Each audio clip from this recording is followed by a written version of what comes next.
नमस्कार, स्वागत है आपका हेल्थ इंडिया में। मैं हूं आपके साथ गीति चौहान। आज है रविवार और हर शनिवार रविवार हम लाते हैं आपके लिए खास प्रोग्राम, क्योंकि हमें आपकी सेहत का ख्याल। तो आज हम बात करेंगे स्टेम सेल प्रिजर्वेशन के बारे में और आप भी जुड़ सकते हैं हमारे साथ। हमारी फोन लाइन्स खुल चुकी हैं। अगले 1 घंटे तक डॉक्टर्स का पैनल हमारे साथ जुड़ेगा, लेकिन सबसे पहले आपको रिपोर्ट हम दिखाएंगे। लेकिन उससे पहले एक बड़ी खबर आ रही है, उसके बारे में आपको बता देते हैं। सीएम केजरीवाल पहुंचे राजघाट। सीएम केजरीवाल बापू को नमन करने के लिए पहुंचे हैं। ये बड़ी खबर, सीएम केजरीवाल राजघाट पहुंच गए हैं। बापू को नमन करने के लिए पहुंचे सीएम केजरीवाल। सीएम केजरीवाल बापू को नमन करने के लिए राजघाट पहुंचे हैं। बड़ी खबर इस वक्त, दिल्ली के सीएम केजरीवाल राजघाट पहुंचे। बताया जा रहा है कि सीएम केजरीवाल बापू को नमन करने के लिए राजघाट पहुंचे हैं। तो ये बड़ी खबर, ये तस्वीर आप देख सकते हैं। दिल्ली के सीएम अरविंद केजरीवाल राजघाट पहुंचे हैं। बापू को नमन करने के लिए सीएम केजरीवाल राजघाट पहुंचे। ये तस्वीरें आप देख सकते हैं, राजघाट से तस्वीरें हैं जहां पर सीएम केजरीवाल पहुंचे हुए हैं और सीएम अरविंद केजरीवाल बापू को नमन करने के लिए यहां पर पहुंचे हुए हैं। तो तस्वीर आपके सामने, सीएम केजरीवाल राजघाट पहुंचे। बापू को नमन करने के लिए सीएम केजरीवाल राजघाट में पहुंचे हैं। तो तस्वीरें आपके सामने हैं।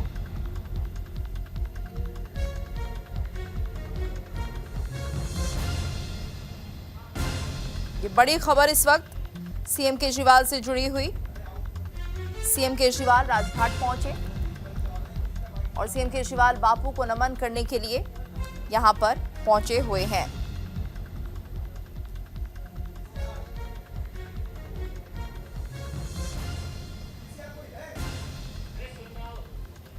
तो आज उनकी वापसी है और ऐसे में जिस तरह से सीएम केजरीवाल राजघाट पहुंचे हैं, जमानत उनकी आज तक के लिए ही थी। एक बार फिर से वो जेल जाएंगे और ऐसे में सीएम केजरीवाल राजघाट पहुंचे हुए हैं बापू को नमन करने के लिए। बताया ये भी जा रहा है कि जेल जाने से पहले हनुमान मंदिर के दर्शन भी उन्हें करने हैं। तो सीएम अरविंद केजरीवाल को आज तिहाड़ जेल वापस लौटना है और ऐसे में सीएम केजरीवाल राजघाट पहुंचे हुए हैं। सीएम केजरीवाल बापू को नमन करने के लिए पहुंचे हैं। सीएम केजरीवाल राजघाट की तरफ और बताया जा रहा है कि महात्मा गांधी की समाधि स्थल पर वो पहुंचे हैं। सीएम केजरीवाल का ये पूरा काफिला सीएम केजरीवाल राजघाट पहुंचते हुए। तो सीएम केजरीवाल बापू को नमन करने के लिए पहुंचे और आज क्योंकि तिहाड़ जेल उन्हें वापस जाना है और ऐसे में बापू को नमन करने के लिए राजघाट वो पहुंचे हैं। बताया ये भी जा रहा है कि हनुमान मंदिर भी वो जा सकते हैं। तो आज तक की मोहलत थी और एक बार फिर से तिहाड़ जेल में उन्हें जाना होगा। तो राहत थी कोर्ट की तरफ से 2 जून तक के लिए, लेकिन 2 जून को उन्हें एक बार फिर से तिहाड़ जेल जाना है। लेकिन उससे पहले बापू को नमन करने के लिए वो राजघाट पहुंचे और हनुमान मंदिर भी जाने का उनका कार्यक्रम है। तो तस्वीरें लगातार हम आपको दिखा रहे हैं। सीएम अरविंद केजरीवाल बाकी आप नेताओं के साथ राजघाट पहुंचे हुए हैं। ये तस्वीरें आप देख सकते हैं, राजघाट पहुंचने के वक्त ये तस्वीरें और सीएम केजरीवाल के साथ उनकी पूरी कैबिनेट राजघाट की तरफ रुख करते हुए। तो सीधी तस्वीर आप देख रहे हैं राजघाट से, जहां पर सीएम अरविंद केजरीवाल अपनी पूरी कैबिनेट के साथ पहुंचे हुए हैं राजघाट। तो बापू को नमन करने के लिए वो यहां पर पहुंचे हुए हैं। आज तिहाड़ जेल उन्हें वापस जाना है क्योंकि आज तक की ही मोहलत उन्हें दी गई थी। चुनाव प्रचार के लिए राहत दी गई थी कोर्ट की तरफ से, लेकिन अब एक बार फिर से तिहाड़ जेल जाएंगे। लेकिन उससे पहले राजघाट पहुंचे हुए हैं पूरी कैबिनेट के साथ और उनके साथ उनकी पत्नी सुनीता केजरीवाल भी दिखाई दे रही हैं। तो बापू को नमन करने के लिए अरविंद केजरीवाल राजघाट पहुंचे हुए हैं। तो तस्वीर आप देख रहे हैं, राजघाट की तस्वीरें हैं। सीएम अरविंद केजरीवाल अपनी पूरी कैबिनेट के साथ यहां पर पहुंचे हैं। उनके साथ उनकी पत्नी सुनीता केजरीवाल भी मौजूद है। तो सीएम केजरीवाल बापू को नमन करने के लिए यहां पहुंचे हुए हैं। तस्वीरें हम आपको दिखा रहे हैं दिल्ली के राजघाट से, जहां पर महात्मा गांधी की समाधि है और इस समाधि स्थल पर नमन करने के लिए पहुंचे हुए हैं सीएम अरविंद केजरीवाल और उनके साथ उनकी पूरी कैबिनेट भी मौजूद है। तो तस्वीरें राजघाट से आप देख रहे हैं, काफी भीड़ यहां पर लोगों की और सीएम केजरीवाल को आज तिहाड़ जेल वापस जाना है, सरेंडर करना है उन्हें और कोर्ट ने जो मोहलत दी थी चुनाव प्रचार के लिए वो वक्त खत्म हो चुका है। 2 जून तक की मोहलत थी और ऐसे में तिहाड़ जेल वापसी होगी उनकी एक बार फिर से, लेकिन उससे पहले बापू को नमन करने के लिए राजघाट पहुंचे, उनके साथ उनकी पूरी कैबिनेट यहां पर मौजूद रही।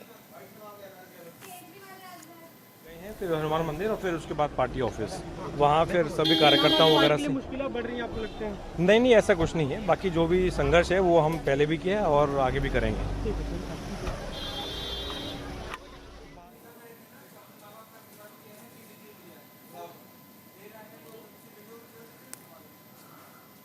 तो संघर्ष पहले भी था और आगे भी जारी रहेगा, आम आदमी पार्टी के नेता ये बयान देते हुए।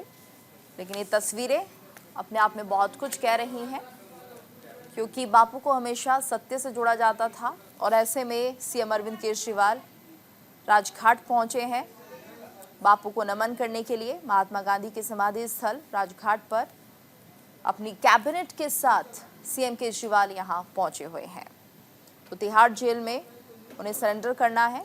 2 तारीख तक की उन्हें मोहलत दी गई थी चुनाव प्रचार के लिए, वो बाहर आए थे, कोर्ट की तरफ से ये राहत थी, लेकिन अब एक बार फिर से अपनी पूरी कैबिनेट के साथ वो यहाँ पर मौजूद हैं, राजघाट पहुँचे हुए हैं और ऐसे में महात्मा गांधी के समाधि स्थल पर उन्हें नमन करने के लिए पहुँचे हुए हैं। अपने आप में एक बड़ा मैसेज, सत्य और अहिंसा का मैसेज जो कि राष्ट्रपिता के द्वारा हमेशा दिया गया है। तो सीएम अरविंद केजरीवाल अपनी पूरी कैबिनेट के साथ राजघाट पर मौजूद बापू को नमन करेंगे और यहाँ से एक मैसेज भी दिया जाएगा, जिस तरह से बापू को श्रद्धा सुमन अर्पित करने के लिए पहुंचे हुए हैं। आम आदमी पार्टी लगातार इस बात को लेकर मुखर रही है कि वो सत्य के मार्ग पर है और उनकी तरफ से कोई भ्रष्टाचार नहीं हुआ, उन्हें फंसाया जा रहा है और ऐसे में पूरी कैबिनेट के साथ वो राजघाट पहुंचते हैं। उनके साथ उनकी पत्नी सुनीता केजरीवाल भी दिखाई दे रही हैं और ये कुछ तस्वीरें घर से भी दिख रही हैं, सीएम निवास से अपने माता पिता से आशीर्वाद लेते हुए, क्योंकि आज 2 जून है, तिहाड़ जेल वापस उन्हें जाना है, लेकिन अपने माता पिता से यहाँ पर आशीर्वाद लेते हुए भी ये तस्वीरें दिखाई दे रही हैं। और एक बार फिर से आपको बता दें कि आज जो मुद्दा है बात करने का, जिस टॉपिक को लेकर हेल्थ इंडिया में हम चर्चा करेंगे, वो है स्टेम सेल प्रिजर्वेशन। और क्या होता है स्टेम सेल प्रिजर्वेशन, ये जानने की कोशिश करते हैं इस रिपोर्ट के जरिए।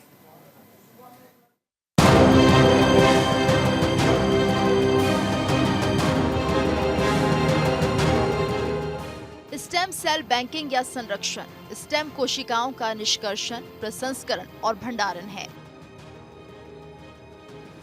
ताकि भविष्य में आवश्यकता पड़ने पर उपचार के लिए उनका उपयोग किया जा सके। स्टेम कोशिकाओं में आपके शरीर के किसी भी ऊतक या अंग में परिवर्तित होने की अद्भुत शक्ति होती है।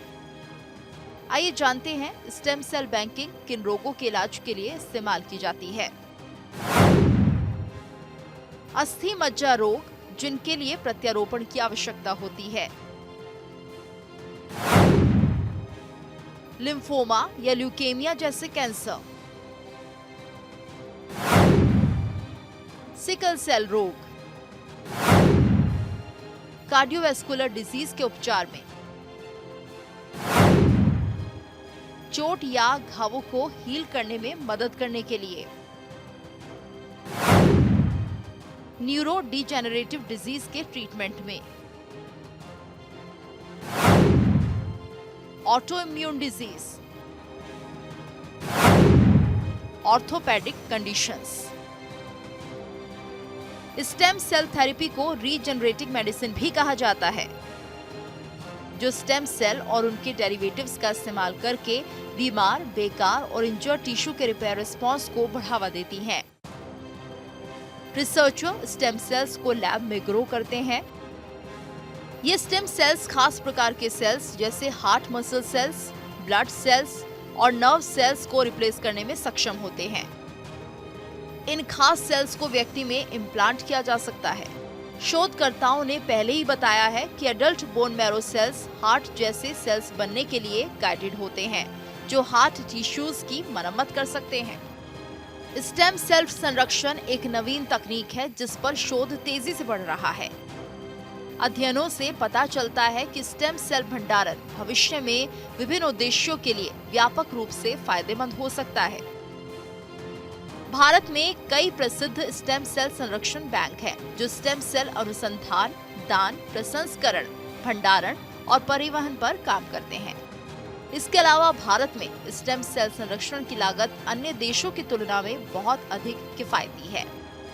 न्यूज इंडिया के लिए नीतू चौहान की रिपोर्ट। तो आज चर्चा करेंगे स्टेम सेल प्रिजर्वेशन के लिए और हमारे साथ तमाम गेस्ट भी मौजूद हैं। डॉक्टर अर्घदीप मारिक एसोसिएट कंसल्टेंट हैं ट्रांसफ्यूजन मेडिसिन ट्रांसप्लांट इम्यूनोलॉजी से। वहीं डॉक्टर अनुराग भार्गव भी हमारे साथ जुड़े हुए रिटायर्ड सीएमओ हैं नोएडा से। डॉक्टर अंचित गोयल जो कि consultant head of laboratory medicine है। डॉक्टर वेरोनिका अरोड़ा कंसल्टेंट है जेनेटिक डिसऑर्डर स्पेशलिस्ट है। डॉक्टर नीति विजय गायनेकोलॉजिस्ट हमारे साथ जुड़ी हुई हैं। आप सभी का बहुत बहुत स्वागत है। और जिस तरह से हम देख रहे हैं कि स्टेम सेल प्रिजर्वेशन हालांकि पहले बहुत प्रचलन में नहीं था, लेकिन अब कहीं ना कहीं लोग इसके बारे में अवेयर हो रहे हैं। सबसे पहले डॉक्टर वेरोनिका से ही हम जानेंगे आखिर क्या होता है stem cell preservation. Thank you मुझे यहाँ आमंत्रित करने के लिए। स्टेम सेल्स जैसा अभी हमने सुना, ऐसे बॉडी के कुछ सेल्स होते हैं जिनमें ये मैजिकल जादू होता है कि वो कोई भी अंग बना सकते हैं। तो जैसे जैसे कोई अंग ठीक नहीं काम कर रहा, हार्ट नहीं काम कर रहा या ब्रेन में कुछ डैमेज होता है या स्पेशली ब्लड रिलेटेड कोई प्रॉब्लम्स होती हैं किसी बच्चे में, बड़े में, तो हम इनको यूज़ करके, स्टेम सेल्स को यूज़ करके वो अंग को बेहतर कर सकते हैं, उसकी फंक्शनिंग को इम्प्रूव कर सकते हैं। तो ये जो प्रेजर्वेशन होती है ये हम अम्बलाइकल कॉर्ड के थ्रू कर सकते हैं, जो बच्चे की अव्वल नाड़ होती है उसके थ्रू कर सकते हैं, और बहुत से banks, private banks, public banks होते हैं जिसमें ये प्रेजर्वेशन हो सकती है। एक बार ये प्रेजर्व हो गए तो हम बाद में इसको उसी इंसान या उससे रिलेटेड इंसानों के लिए या उनकी फैमिली मेम्बर्स के लिए यूज़ कर सकते हैं। जी बिल्कुल। डॉक्टर अंचित, आप क्या कहेंगे, क्योंकि किस तरह से पूरी प्रक्रिया होती है और अगर न्यूबॉर्न बेबी में ये नहीं हो पाता तो क्या बाद में संभव हो पाता है? न्यूबॉर्न बेबी में अगर हम ले लें इसको at the time of birth umbilical cord से अगर हम ले लें तो इट इज़ बेनिफिशियल, बिकॉज उस टाइम वॉल्यूम बहुत ज़्यादा होता है, तो 40 to 60 ml हम ड्रॉ कर सकते हैं at the same time. But अगर एडल्ट है तो ऑटोलोगस ट्रांसप्लांटेशन, एलोजेनिक ट्रांसप्लांटेशन होता है। ऑटोलोगस मतलब सेम इंडिविजुअल में से सेल्स निकाल के सेम इंडिविजुअल में ट्रांसप्लांट कर सकते हैं hematopoietic stem cells. Same allogeneic में आप दूसरे किसी पर्सन से निकाल के जिसको डिजीज़ है उसमें आप ट्रांसप्लांट कर सकते हैं हेमाटोपोइटिक स्टेम सेल्स। तो it is possible in the adults also. इसका प्रोसीजर ये होता है कि फर्स्ट ऑफ ऑल आफ्टर एक बीमारी एक पेशेंट में घोषित हो गई है कि इसको ये या तो कैंसर है, ल्यूकीमिया जैसे, तो उसके लिए पहले उसको पूरे टेस्ट कराने पड़ेंगे अपने। उसके बाद उसको कीमो और रेडियोथेरेपी से जाना पड़ेगा, followed by infusion of stem cell transplants, जो कि सेम पर्सन से लिया हो या दूसरे पर्सन से लिया हो। उसके बाद उनको वेट एंड वॉच किया जाता है कि स्टेम सेल्स अपनी जगह पे जाके इनग्राफ्ट हो गए हो। आफ्टर इट हैज़ इनग्राफ्टमेंट है मतलब बोन मैरो से सेल निकाले गए। अगर आपके पेरिफेरल ब्लड से मतलब ये नॉर्मल बॉडी के सैंपल से आप ब्लड सैंपल निकालोगे, you transfuse through the veins only, वो इनग्राफ्टमेंट करेंगे बोन मैरो में। अगर वो बोन मैरो में बैठ गए सेल तो वो नए सेल बनाएंगे, नए तरीके से पुराने सेल को सारे ख़त्म कर दिए, अपने नए तरीके से नए सेल बनाएंगे। तो patient is completely devoid of that leukaemia. तो ये लोगों के अंदर जागरूकता कम है। एक हमारा फ़र्ज़ बनता है कि हम लोगों को जागरूक करें, क्योंकि it is found that 50,000 transplant are done in 1 year, although it could be increased, so we have to increase it. ठीक है। डॉक्टर अर्कदीप, आपसे हम समझना चाहेंगे क्योंकि अगर न्यूबॉर्न बेबी के अंदर हम ये देखते हैं कि इस स्टेम सेल को प्रिजर्व किया जा सकता है, कितने सालों तक इन्हें प्रिजर्व किया जा सकता है और क्या एक बार फिर से जो स्टेम सेल्स हैं वो डोनेट करने की ज़रूरत होती है या फिर वो चलते हैं लॉन्ग टाइम तक? Thank you ma'am. सबसे पहले तो मैं आपका आभार व्यक्त करूंगा कि आपने मेरे को इस प्रोग्राम में आमंत्रित किया। तो मेन चीज जो हमें अभी समझने की बात है कि न्यूबॉर्न से जो हम स्टेम सेल्स लेते हैं बेसिकली वो कॉर्ड से हम ड्रॉ करते हैं, that is cord stem cells. उसको हम HPC बोलते हैं, ये टर्मिनोलॉजी यूज करते हैं। ये जो कॉर्ड से जो स्टेम सेल्स निकाले जाते हैं ये नॉर्मली अराउंड 150 ml के आसपास का इनका वॉल्यूम रहता है, जिनको हम स्टोर कर सकते हैं एट वेरी लो टेम्परेचर्स। इनका कोई यूजुअली एक्सपायरी डेट नहीं रहता है, कोई मैंडेटेड एक्सपायरी डेट नहीं रहता है, तो they can be stored for a very long time. इनको स्टोर करने के फायदे भी है, नुकसान भी है। यूजुअली जो कॉर्ड ब्लड से जो स्टेम सेल स्टोर करते हैं, अगर किसी बच्चे को बाद में जाके कोई बीमारी निकलती है, उसके कॉर्ड सेल्स को उसको वापस चढ़ाया नहीं जाता है, उसके लिए वापस इशू नहीं किया जाता है। कॉर्ड ब्लड से जो स्टेम सेल्स निकलते हैं उनका यूजुअली डोज सफिशिएंट नहीं रहता है। अगर आप सिंगल कॉर्ड ब्लड की बात करें तो 2 से 3 कॉर्ड ब्लड को यूजुअली पूल करके पेशेंट को दिया जाता है, वो भी कंसेंट लेने के बाद। दूसरा जो सवाल आपका था कि क्या हम एडल्ट स्टेम सेल्स कलेक्ट कर सकते हैं, तो जी हाँ बिल्कुल। आज के डेट में सबसे कॉमन तरीका जो स्टेम सेल कलेक्ट करने का है वो इधर HPCA है या HPCM है। तो HPCA जो रहता है वो रहता है कि जैसे सर ने कहा पेरिफेरल ब्लड के थ्रू जो हम स्टेम सेल निकालते हैं, तो हम क्या करते हैं, जो या तो एलोजेनिक रहता है जिसमें दूसरा डोनर पेशेंट के लिए डोनेट करता है, या तो ऑटोलोगस रहता है जिसमें पेशेंट खुद अपने स्टेम सेल्स अपने फ्यूचर ट्रीटमेंट के लिए डोनेट करता है। जैसे फॉर एग्जांपल इसमें एक मेडिकेशन दिया जाता है पेशेंट को, जिसके चलते उनके बोन मैरो से स्टेम सेल्स मोबिलाइज होके खून में आ जाते हैं एंड खून को हम प्रोसेस करके ये स्टेम सेल्स निकाल सकते हैं। आज के डेट में ये प्रोसीजर कॉर्ड ब्लड प्रोसीजर से बहुत ज्यादा कॉमन है। अब अगर खून से हम नहीं निकाल सकते तो लास्ट रिजॉर्ट रहता है कि हम मैरो से डायरेक्टली स्टेम सेल्स निकालते हैं। ये जो प्रोसीजर रहता है ये थोड़ा कॉम्प्लेक्स रहता है, थोड़ा डोनर के लिए पेनफुल रहता है, इसको ओटी में किया जाता है। तो यूजुअली इसमें डायरेक्टली हड्डी के अंदर से स्टेम सेल्स को ड्रॉ किया जाता है।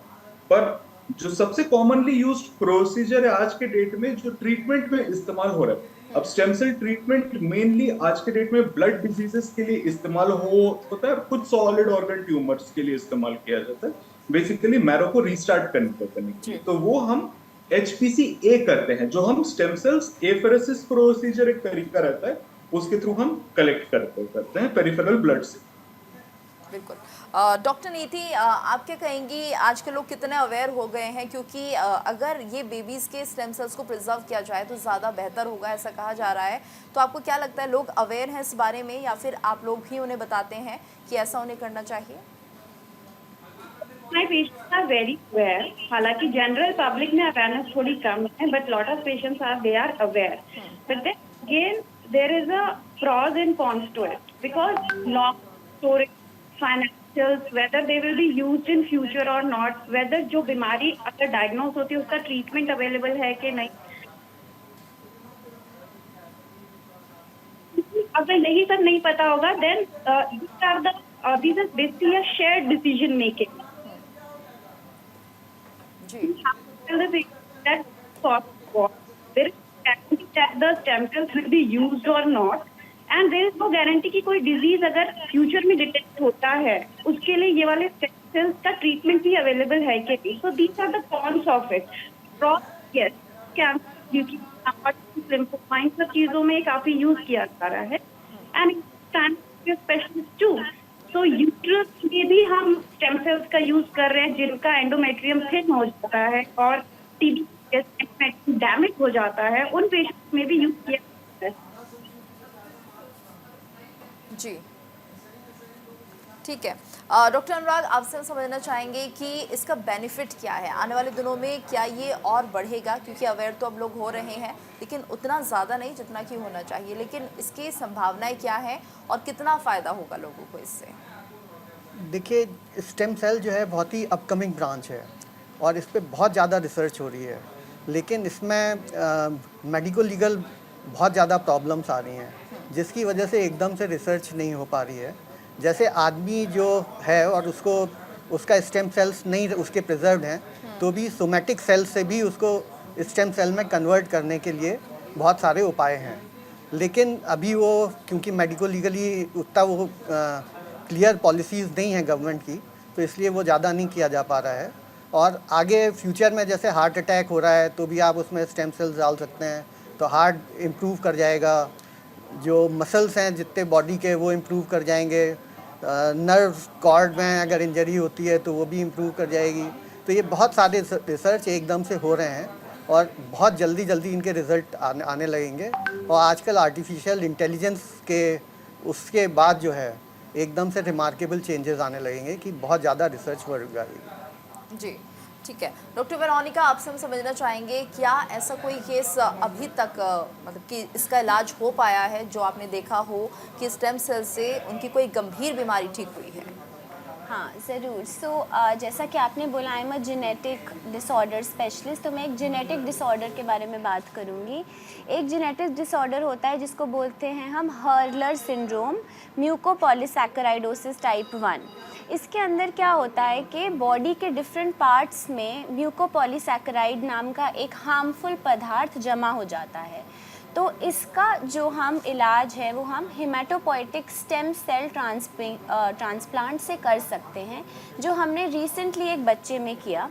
तो स्टेम सेल्स की क्या यूनिक बात है कि वो जो हमारा ब्लड और ब्रेन का एक बैरियर होता है वो उसको क्रॉस कर लेते हैं, तो ये न्यूरोलॉजिकल डिजीज़ेस को भी ठीक कर पाते हैं। जो हमारा ये MPS 1 या म्यूकोपॉलीसैकेराइडोसिस 1 बीमारी है, उसके अंदर heart, bones, even brain involve होता है। ये जो बच्चा था, 5 साल का बच्चा था, ये मंदबुद्धि था, इसके हार्ट में दिक्कत थी, और अगर हम इसको ये ट्रीटमेंट ना देते तो इसका जो लॉन्गेस्ट लाइफ एक्सपेक्टेंसी होता वो शायद 3-4 साल और होता जी। तो इस बच्चे में एक successfully treated stem cell transplant हुआ और अब ये बच्चा काफ़ी अच्छा कर रहा है।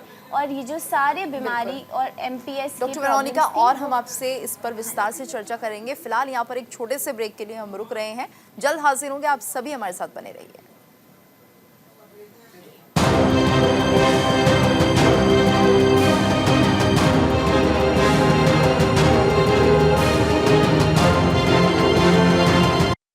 और ब्रेक के बाद आपका स्वागत है। लेकिन इस बीच एक बड़ी खबर आ रही है, CM केजरीवाल हनुमान मंदिर पहुंचे हैं। पहले वो कुछ तस्वीरें आपको दिखा देते हैं। ये तस्वीरें देखिए, CP का हनुमान मंदिर, और यहाँ पर CM अरविंद केजरीवाल पहुंचे हुए हैं भगवान का आशीर्वाद लेने के लिए। तो अब से कुछ देर पहले आप देख रहे थे, राजघाट पर मौजूद थे CM केजरीवाल, और अब भगवान हनुमान के मंदिर पहुंचे हैं, CP का हनुमान मंदिर, जहाँ पर भगवान का आशीर्वाद लेने के लिए CM केजरीवाल कैबिनेट और अपने परिवार के साथ मौजूद हैं। तो आज तिहाड़ जेल में उन्हें सरेंडर करना है। 2 तारीख की ही मोहलत उनके पास थी, और अब जब वापस जा रहे हैं तो उससे पहले भगवान हनुमान का आशीर्वाद लेना नहीं भूले हैं।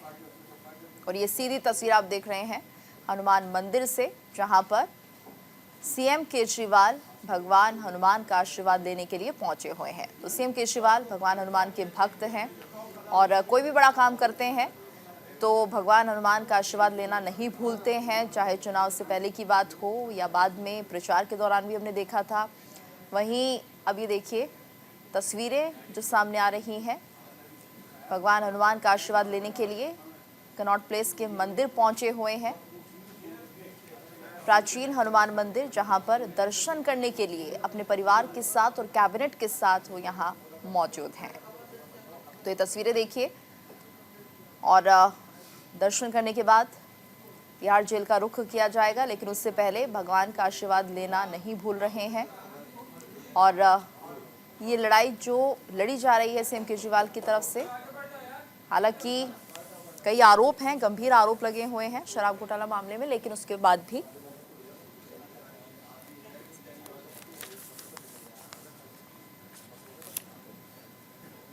चलिए आगे बढ़ते हैं, बात करते हैं अपने हेल्दी इंडिया की खास पेशकश जो हम दिखाने जा रहे हैं आज स्टेम सेल प्रिजर्वेशन की। और हमारे साथ प्रशांत, एक कॉलर जुड़े हुए हैं, जानते हैं वो क्या पूछना चाहते हैं। प्रशांत जी, अपना सवाल पूछिए। हेलो सर, मेरा प्रश्न है सर, मेरी मिसेज की एज जो है वो 36 ईयर है जी। और उनको वाइट डिस्चार्ज की प्रॉब्लम है और अस्थमा की प्रॉब्लम भी है। वो एक पंप भी लेती हैं और वाइट डिस्चार्ज की प्रॉब्लम दवाई खाती है, ठीक हो जाती है, उसके बाद फिर से वही प्रॉब्लम स्टार्ट हो जाती है। ठीक है, डॉक्टर नीति जवाब दे दीजिए।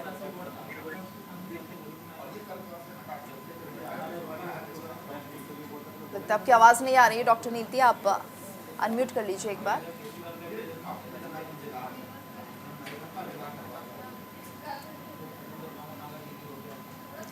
ठीक है, डॉक्टर वेरोनिका से हम जवाब ले लेते हैं। डॉक्टर नीति, आवाज आ रही है आप तक? Can you hear हाँ, me? ठीक है, बोलिए, जवाब दीजिए। वजाइनल डिस्चार्ज हमेशा जो पार्टनर्स को ट्रीट किया जाता है, देन इट हैज आपकी आवाज कट रही है नीति जी, आपकी Hello, आवाज। अब आ रही? हाँ, अब सुन पा रहे हैं, बताइए, जवाब दीजिए। हाँ जी, तो ये जो वजाइनल डिस्चार्ज होता है, ये पहले पता करना होता है कि कौन सी एंटीबायोटिक से आप वाइट सेंसिटिव हैं। अगर ये बार बार हो रहा है, इसको हम हाई वजाइनल स्वैब के द्वारा चेक कर सकते हैं। सेकेंडली, हम हस्बैंड वाइफ दोनों को ट्रीट करते हैं, बिकॉज सिंस हस्बैंड वाइफ साथ में रहते हैं तो एक चांस रहता है म्यूचुअल इन्फेक्शन को ट्रांसमिट करने का। तो husband should also be treated.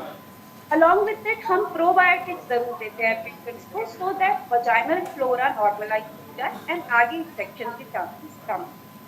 कभी कभी यूरिन इन्फेक्शन भी होता है side by side, and that should also B. Thank you. ठीक है प्रशांत जी, उम्मीद करते हैं आपको आपके सवाल का जवाब मिल गया होगा। और रुख कर लेते हैं डॉक्टर अंचित का। डॉक्टर अंचित, आपसे हम ये समझना चाहेंगे किन बीमारियों में स्टेम सेल प्रिजर्वेशन का जो उपयोग है वो होता है। साथ ही ये भी समझना चाहेंगे क्योंकि कैंसर में काफ़ी उपयोगी होता है स्टेम सेल का ट्रीटमेंट, लेकिन कैसे और किन कैंसर्स में ज़्यादा हम देखते हैं कि उपचार सक्सेसफुल है। जनरली एक्यूट ल्यूकीमिया के जो पेशेंट होते हैं, जैसे बच्चे होए, एडल्ट्स होए, या CML के जो बड़े लोग होते हैं, although it can occur in young age also, तो इन पेशेंट्स में जनरली जिसके अंदर ब्लड कैंसर्स होते हैं, इसके अंदर ज़्यादा उपयोग होता है स्टेम सेल ट्रांसप्लांटेशन का। Stem cell transplantation basically costly procedure है। If it is taken umbilical cord का लेते हैं तो one pack can cost 10 to 20 lakhs, और अगर 2 करने पड़ेंगे तो 40 लाख। इसके अलावा जो खर्चा होगा बोन मैरो ट्रांसप्लांटेशन के अंदर जो कॉस्ट आएगी वो 20 lakhs एक्स्ट्रा, तो it can cost 50 to 60 lakhs। It is a costly procedure, महंगा प्रोसीजर है। और हाँ, मेनली सॉलिड ट्यूमर्स में भी होता है, मतलब कैंसर्स में जनरली होता है, ब्लड कैंसर्स में, और जो भी यंगर पेशेंट्स होते हैं उसमें इट बिकम्स मतलब पेरेंट्स के लिए बहुत डिफ़िकल्ट होता है कि एक बच्चे को जब कैंसर डायग्नोस होता है तो वो उसके साथ कैसे जिए।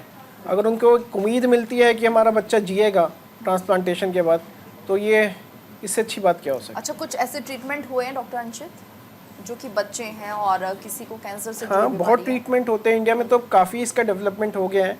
बल्कि मैं as a working in JP hospital, वहाँ पे तो काफ़ी इसका मतलब यूनिट है और इसके अंदर काफ़ी एडवांसमेंट हुई है। Even in the plastic anaemia, जिसमें आपके बोन मैरो कुछ भी सेल्स नहीं बना रहे, ना RBC, ना WBC, ना प्लेटलेट, तो उनके अंदर तो भी इनका मतलब ट्रीटमेंट हुआ है, काफ़ी ट्रीटमेंट हुआ है जी। ठीक है डॉक्टर अर्घदीप जी, आपसे हम समझना चाहेंगे क्योंकि जिस तरह से हम देख रहे हैं कि काफ़ी महंगा ट्रीटमेंट होता है ये, तो क्या इसके लिए और रिसर्च नहीं हो रहे हैं और ट्रायल्स नहीं हो रहे हैं जिससे कि इसको कम कॉस्टली बनाया जा सके? बिल्कुल मैम, स्टेम सेल मैम जैसे आपने कहा एक इवॉल्विंग फील्ड है, अभी भी इस पे खोज और अनुसंधान जारी है। जैसे डॉक्टर साहब ने इसके पहले बताया कि हाँ ये महंगा है, पर अभी जैसे मैं आपको बता रहा था कि कॉर्ड ब्लड स्टेम सेल आज के डेट में यूज होना बहुत लिमिटेड हो चुका है। आज के डेट में फॉर एग्जांपल अगर किसी बच्चे को कोई बीमारी डिटेक्ट होती है तो नॉर्मली एडल्ट डोनर भी हम ले सकते हैं, या बच्चे का अगर कोई सिबलिंग है वो भी हम ले सकते हैं।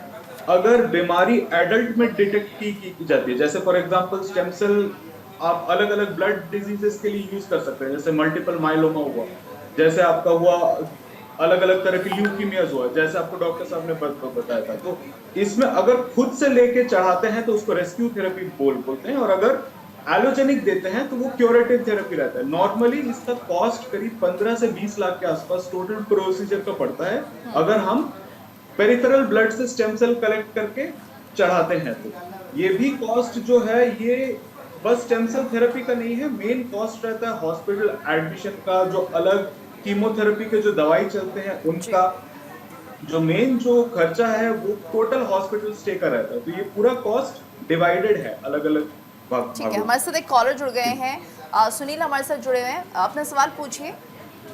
मैम मेरा बेटा है 13 इयर्स का। हेलो जी जी सुन पा रहे हैं, बताइए। हाँ, मेरा बेटा है 13 इयर्स का। मैंने उसका स्टेम सेल्स को प्रिजर्व करवाया था जब वो बॉर्न हुआ था, लेकिन उसमें कुछ बर्थ के टाइम में कुछ प्रॉब्लम हुई और 1.5 साल बाद मैंने MRI करवाया तो उसमें आया कि बर्थ के टाइम उसको ऑक्सीजन प्रॉपर ब्रेन में नहीं गया था। तो क्या मैं ये जानना चाहता हूँ, क्या ऐसा हो सकता है कि जो बंदे स्टेम सेल्स का कलेक्शन के लिए आए थे उनकी कुछ प्रॉब्लम्स के कारण, नेग्लिजेंसी के कारण, या उनको ठीक से प्रॉपर नहीं आ रहा हो कलेक्ट करना, उसके कारण ये प्रॉब्लम हुई है? ठीक है, डॉक्टर वेरोनिका जी आप बताइए। हाँ, तो ये थोड़ा अनलाइकली है, ऐसा होने का चांस कम है कि उन्होंने स्टेम सेल जब वो ले रहे थे उसकी वजह से ये हो, क्योंकि ये जो स्टेम सेल्स हैं ये फ्री फ्लोइंग ब्लड से लिए जाते हैं जो कॉर्ड से निकलता है, तो उसकी वजह से ये दिक्कत नहीं होती। जिस बीमारी को आप रेफ़र कर रहे हैं वो HIE यानी कि हाइपोक्सिक इस्कीमिक एन्केफेलोपैथी है। वो जनरली यूट्रस के अंदर या ड्यूरिंग बर्थ कोई ऑक्सीजन इंसल्ट होती है, या जब डिलीवरी हो रही होती है उस समय कोई दिक्कत आती है, या जस्ट उसके बाद उसकी वजह से होती है। स्टेम सेल का प्रिजर्वेशन का इससे अनफॉर्चुनेटली कोई भी रिलेशन नहीं है। जी ठीक है सुनील जी, आपको जवाब मिल गया होगा कि घबराने की ज़रूरत नहीं है, उससे इसका कोई रिलेशन नहीं है। लेकिन अब जिस तरह से स्टेम सेल का जो ट्रीटमेंट है वो काफ़ी पॉपुलर हो गया, लेकिन इसकी कॉस्ट काफ़ी ज़्यादा है। डॉक्टर वेरोनिका, इसमें हम कौन कौन सी बीमारियों को ले सकते हैं, किस बीमारी का उपचार इसमें आसानी से हो जाता है? तो हमें ये सबसे पहले समझना ज़रूरी है कि हमें स्टेम सेल्स का यूज़ करना है, मिसयूज़ नहीं करना।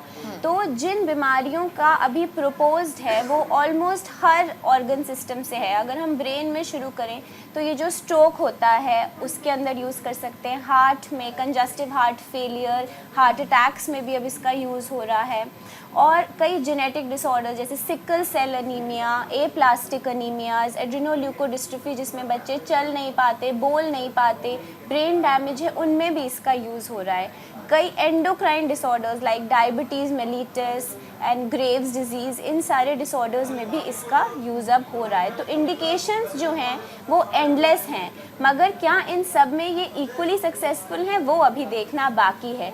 एक डिसऑर्डर जिसमें इसका कोई यूज़ नहीं है, और इंडियन गवर्नमेंट ने भी अब गाइडलाइंस यूज़ करी हैं बोलने के लिए कि हम ऑटिज़म में स्टेम सेल ना दें, वो बच्चे को बेहतर, परमानेंटली बेहतर नहीं करते।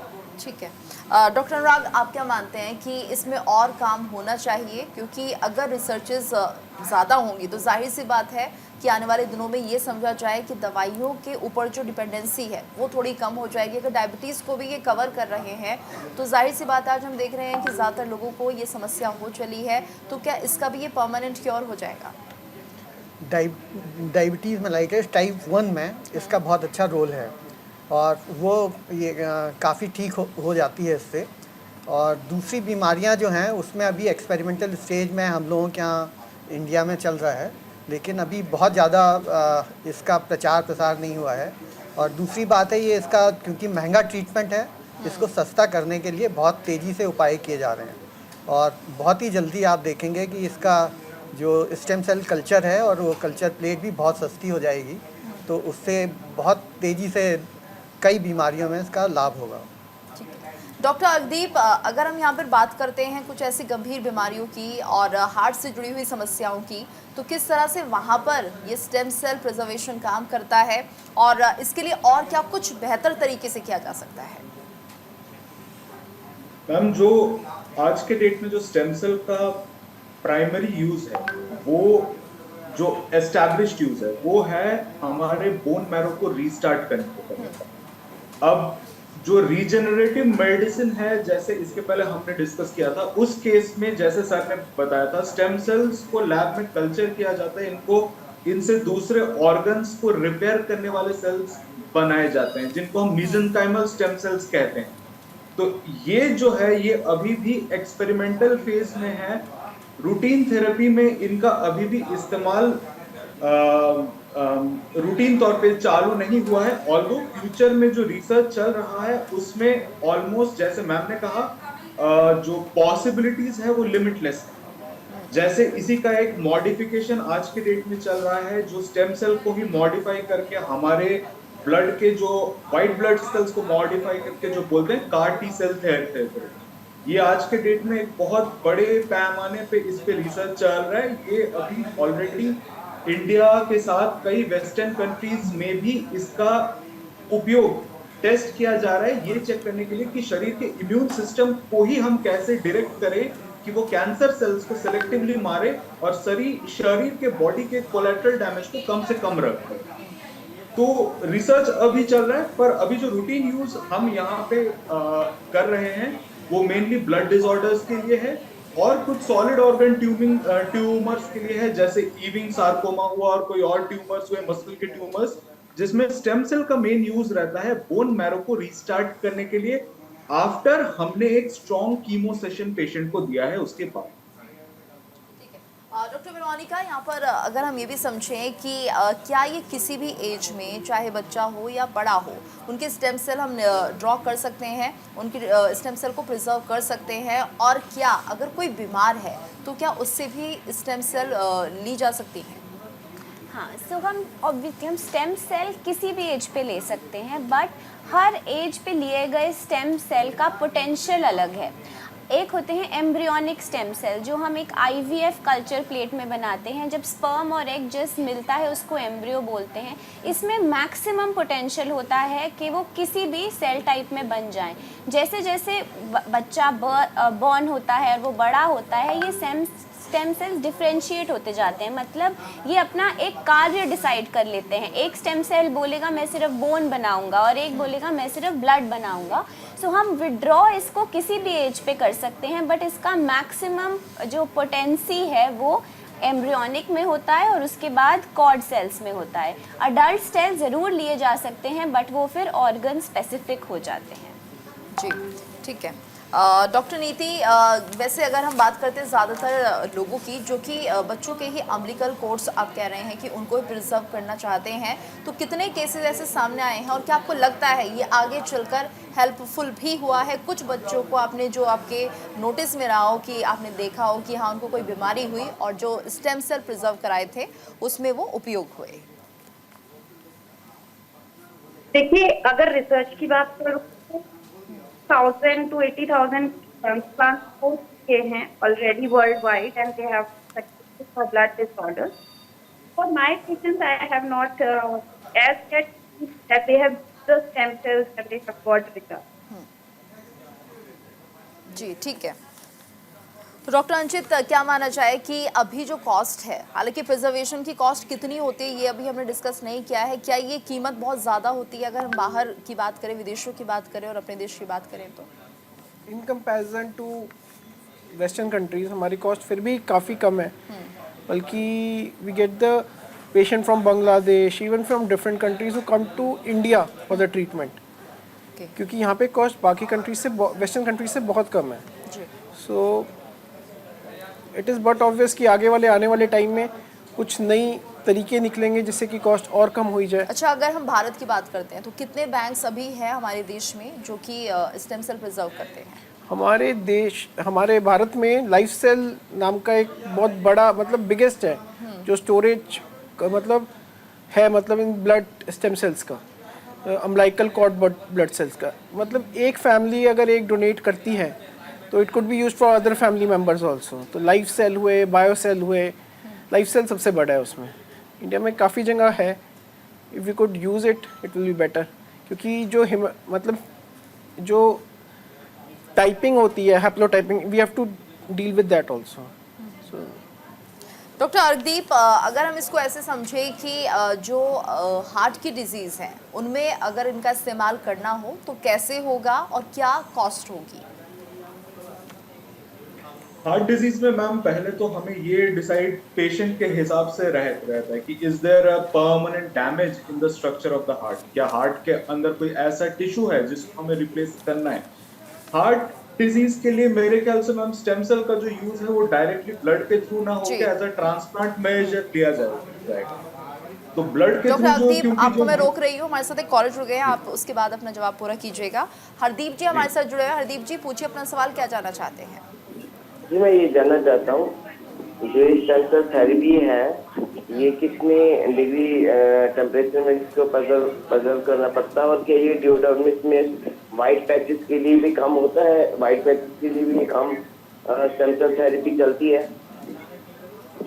जी डॉक्टर वेरोनिका, आपको समझ में आया क्या कह रहे हैं? हरदीप जी एक बार फिर से अपना सवाल पूछिए, क्या जानना चाह रहे हैं आप? स्टेम सेल थेरेपी जो है, जैसे कि जियोडर्म जो होता है, डर्माटाइटिस जो वाइट पैचेस होते हैं, ओके, डर्मेटोलॉजिस्ट से जुड़ी हुई जो समस्या है, ठीक है। यहाँ पे भी स्टेम सेल थेरेपी है? डॉक्टर अर्कदीप, आप जवाब दे दीजिए सर। वो जानना चाहते हैं कि स्किन से जुड़ी हुई जो समस्याएं हैं क्या उनमें भी स्टेम सेल थेरेपी काम करती है? फिलहाल तो अभी सर जो आपके प्रश्न का जो जवाब है वो ये है कि प्रेजेंटली हम अभी स्किन डिजीजेस रिलेटेड चीजों के लिए स्टेम सेल का रूटीन उपयोग नहीं कर रहे हैं। पर हाँ, फ्यूचर में क्योंकि स्टेम सेल्स हमारे इम्यूनिटी को मॉडिफाई करने के लिए सक्षम है, तो उस केस में शायद इसका कोई यूज निकल आए। फिलहाल हम स्टेम सेल्स को स्किन डिजीजेस के लिए रूटीनली यूज नहीं कर रहे हैं। ठीक है डॉक्टर अर्कदीप, आप अभी जो बता रहे थे हार्ट डिजीज से जुड़ी हुई बातें, तो क्या इसमें कितना खर्चा आएगा अगर कोई चाहता है कि उनका ट्रीटमेंट स्टेम सेल से हो जाए? मैम प्रेजेंटली अभी हार्ट डिजीज के लिए स्टेम सेल से ट्रीटमेंट यूजुअली नहीं किया जा रहा है। स्टेम सेल थेरेपी जैसे मैंने आपको बताया है सिर्फ खून से रिलेटेड कुछ बीमारियां, मेनली जैसे मल्टीपल मायलोमा, थैलेसीमिया हुआ, सिकल सेल अनीमिया हुआ, अक्यूट एंड क्रॉनिक ल्यूकीमिया हुआ, और कुछ सॉलिड ऑर्गन ट्यूमर्स है जहां पे इंटेंसिव कीमोथेरेपी के बाद जो हमें बोन मैरो को रिस्टार्ट करने के लिए सेल्स चाहिए रहते हैं वो हम यूज करते हैं। प्लस हाँ, जो अभी आप थेरेपी की बात कर रहे थे कार्डियक रिलेटेड थेरेपी, वो अभी भी एक्सपेरिमेंटल फेजेस में है मैम, तो अभी वो रूटीनली इस्तेमाल में नहीं है। यानी आने वाले दिनों में रिसर्च होगी, यानी इस पर और काम होगा, तब हम कह सकते हैं कि बाकी बीमारियों को भी क्योर किया जा सकता है।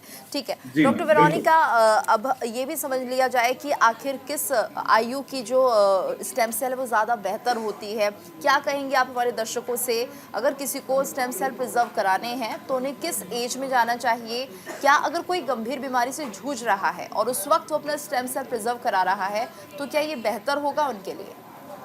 तो जो अर्लीस्ट किसी एक इंसान को मौका मिलता है अपने स्टेम सेल प्रिजर्व करवाने का, वो होता है एट बर्थ, जिसको हम अम्बिलिकल कॉर्ड सेल बैंकिंग बोलते हैं। मैं ऐसा नहीं कहूँगी कि हर इंसान को नेसेसरीली ये करना चाहिए, बट अगर आपकी फैमिली में किसी जेनेटिक डिसऑर्डर की हिस्ट्री है या कोई ब्लड रिलेटेड कैंसर की हिस्ट्री है, या आपको ऐसा लगता है कि फैमिली में मल्टीपल प्रॉब्लम्स हैं जो क्रॉनिक प्रॉब्लम्स हैं जो लंबे टाइम तक चल रही हैं, तो आप इसके लिए जा सकते हैं। कोई इसका नुकसान नहीं है कराने का, बट जितना अभी हमारा इसका कॉस्ट है शायद अभी वो कॉस्ट बेनिफिट उतना नहीं है। जैसे सर ने भी मेंशन किया, ज़्यादातर जो स्टेम सेल्स अभी यूज़ हो रहे हैं वो अडल्ट स्टेम सेल्स यूज़ हो रहे हैं। तो अगर हम अडल्टहुड में जाके भी हम कोई बीमारी से सफ़र कर रहे हैं तो अब कुछ पब्लिक बैंक्स हैं और कुछ प्राइवेट बैंक्स हैं, तो हम दोनों का ही लाभ उठा के इन स्टेम सेल्स को यूज़ करके अपनी जो बीमारी है उसे ठीक करने की तरफ बढ़ सकते हैं। जी बिल्कुल डॉक्टर वेरोनिका, और कुछ ऐसे और भी केसेस जिनका जिक्र आप करना चाहेंगी जिनमें इम्प्रूवमेंट दिखा है इस थेरेपी के बाद, स्टेम सेल थेरेपी जब की गई उनके साथ, तो क्या कुछ रहा? कुछ ऐसे केसेस हमें बताइए हमारे दर्शकों को। हाँ, तो एक मैं म्यूकोपॉलीसैकेराइड डिसऑर्डर के बारे में बात कर रही थी। एक और डिसऑर्डर होता है जिसको हम बोलते हैं एड्रेनोल्यूकोडिस्ट्रोफी। ये जो डिसऑर्डर होता है ये सिर्फ लड़कों में पाया जाता है। जो पहले 3-4 साल में जो बच्चे होते हैं, ये जो लड़के होते हैं, ठीक कर रहे होते हैं और धीरे धीरे वो चल नहीं पाते, देख नहीं पाते और सुन नहीं पाते। इसका डायग्नोसिस अर्लीस्ट MRI से होता है और इसमें हम एक स्कोर कैलकुलेट करते हैं जिसे लोएस्ट स्कोर बोलते हैं। अगर ये लोएस्ट स्कोर लेस देन 9 होता है तो हम इसके अंदर HSCT या हेमेटोपोइटिक स्टेम सेल ट्रांसप्लांट कर सकते हैं, जो हमने किया है और वो बच्चा काफ़ी इम्प्रूव भी हुआ है। तो ऐसे कई डिसऑर्डर्स जो लंबे टाइम के लिए चलते हैं, ब्रेन को इन्वॉल्व करते हैं, अगर कभी भी हो तो आप सबको आगे बढ़ के अपने डॉक्टर से ज़रूर पूछना चाहिए कि क्या स्टेम सेल ट्रांसप्लांट इसका एक वैलिडेटेड क्योर है या नहीं। और इस वक्त हमारे साथ एक कॉलर जुड़ गए हैं, ओम प्रकाश जी। ओम प्रकाश जी, अपना सवाल पूछिए।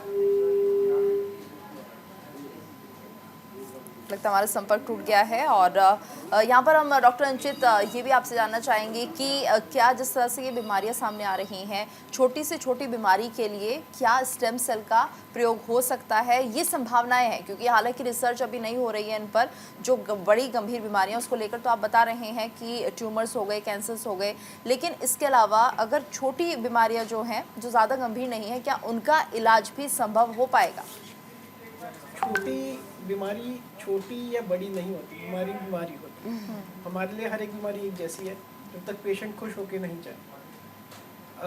थैलेसीमिया कुछ ऐसी बीमारियां होती हैं जिनको लोगों को लगता है कि ठीक है, खांसी जुकाम है, कोई बात नहीं, ठीक हो जाएगा। कुछ लोग CBC कराते हैं, उनका हीमोग्लोबिन कम आता है, तो इन कंडीशन में थैलेसीमिया को हमें रूल आउट करना होता है, या कोई भी ऐसी ब्लड डिसऑर्डर जिसमें सिकल सेल अनीमिया हुआ, जिसमें हीमोग्लोबिन कम बन रहा है। आपसे जानेंगे, एक कॉलर हमारे साथ जुड़ गए हैं। ओम प्रकाश जी, पूछिए अपना सवाल, क्या जानना चाहते हैं? हेलो जी, ओम प्रकाश जी पूछिए, क्या जानना चाहते हैं आप? नमस्कार मैडम जी।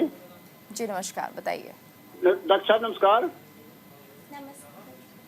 नमस्कार जी मैडम जी। ठीक है ओम प्रकाश जी, सब आपको नमस्कार कर रहे हैं। अब आप अपना सवाल पूछिए, क्या जानना चाहते हैं?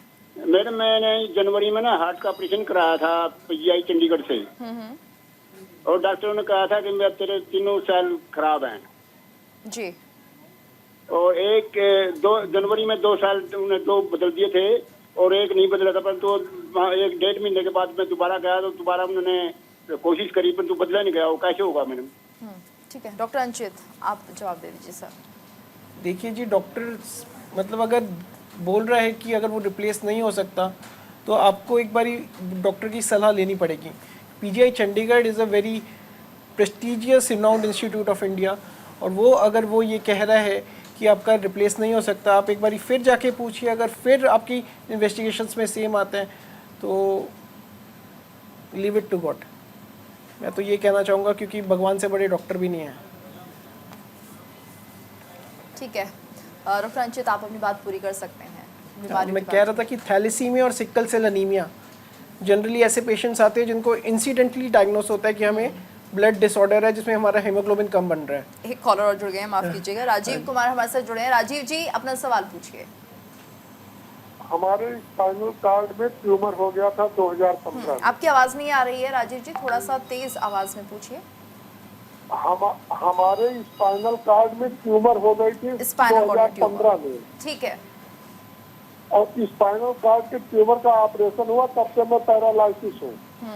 लाइपोमा ट्यूमर था जी। इसका क्या इलाज है स्टेम सेल से? स्पाइनल ट्यूमर की बात कर रहे हैं, 2015 में हुआ था। डॉक्टर वेरोनिका, आप कुछ बता पाएंगे? तो spinal cord tumour generally operate किया जाता है। शायद आपने बोला, अगर मैं ठीक से सुन पाई, कि उसको ऑपरेट किया गया था।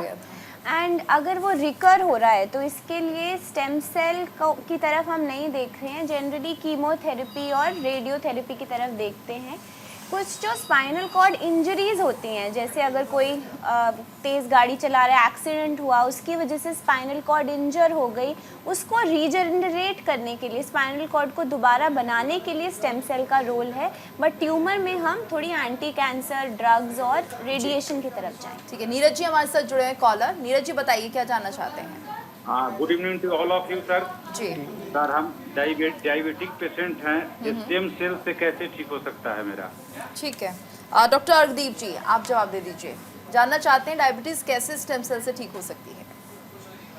जी सर, सबसे पहले तो सर डायबिटीज का जो मेन हम डिफरेंशिएट करते हैं कि क्या ये टाइप 1 है कि टाइप 2 है, कि क्या ये इंसुलिन के डेफिशिएंसी से है कि इंसुलिन रेजिस्टेंस से है। तो दोनों के लिए, जैसे अगर ये इंसुलिन रेजिस्टेंस से है तो ये दवाई से कंट्रोल में रहेगा, और अगर ये इंसुलिन की डेफिशिएंसी से है तो नॉर्मली इंसुलिन के थेरेपी से ही ये कंट्रोल में आ जाता है। इस चीज के लिए स्टेम सेल का जो यूज है वो मेरे ख्याल से बिल्कुल ही बहुत ही रेयरली किया जाता है, ऑल्दो उतना कॉमन नहीं है इसका यूज। नॉर्मली अगर टाइप 1 है तो उसमें स्टेम सेल का एक्सपेरिमेंटल यूज हुआ है, पर नॉर्मली पेशेंट्स यही प्रेफर करते हैं कि इंसुलिन से कंट्रोल में रखे rather than going for the stem cell therapy। यानी फ्यूचर में हो सकता है कि इलाज संभव हो, लेकिन फिलहाल अभी गंभीर बीमारियों के लिए ज़्यादा स्टेम सेल प्रिजर्वेशन का उपयोग हो रहा है। धन्यवाद आप सभी का हमारे साथ इस चर्चा में जुड़ने के लिए। उम्मीद करते हैं हमारे कॉलर्स को भी अपने सभी सवालों के जवाब मिल गए होंगे। और इसी के साथ हमारी इस खास पेशकश में इतना ही। रुकेंगे एक ब्रेक के लिए, ब्रेक के बाद खबरों का सिलसिला न्यूज़ इंडिया पर लगातार जारी है।